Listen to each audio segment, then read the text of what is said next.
Bonjour et bienvenue sur Mon Financier. Nous sommes le mardi 23 décembre et ça commence pour la Russie.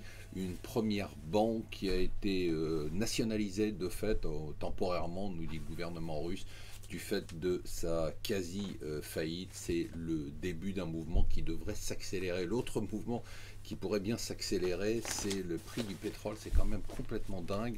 Le leader de fait de l'OPEP hier, c'est-à-dire le ministre saoudien du pétrole, a déclaré que même si le pétrole tombait à 20 $, il ne verrait pas de raison de réduire sa production et qu'on ne reverrait pas, peut-être jamais, des prix du pétrole à 100 $. Alors un titre qui fait peur, c'est le but. Parisien, peur sur Noël, après ce qui s'est passé à jouer les tours à Dijon, à Nantes. Tout ça n'est pas très rassurant. Alors ce qui est assez amusant, c'est ce titre des Échos sur l'assurance vie non réclamée. Les autorités frappent fort. Alors on s'attend à des milliards d'amendes. C'est une amende de 50 millions d'euros contre Allianz qui n'a pas rendu assez rapidement les assurances vie non réclamées. Et alors parallèlement à ça, vous avez corruption aux États-Unis, Alstom qui paye 772 millions de dollars et c'est une petite amende pour les États-Unis.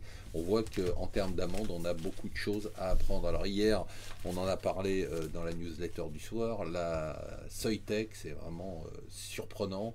Une claque magistrale, plus de 50% du fait d'une annulation de commandes aux États-Unis de baisse dans la journée, ça fait quand même extrêmement mal.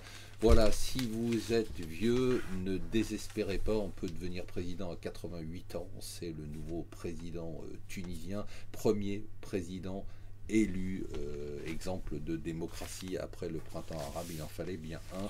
Et enfin, mon héros du jour, c'est le pape François, après une attaque au vitriol contre les prélats de la curie romaine. Je vous invite quand même à lire, il les traite de tous les noms, et ça c'est quand même assez amusant. Voilà, restez avec nous sur Mon Financier.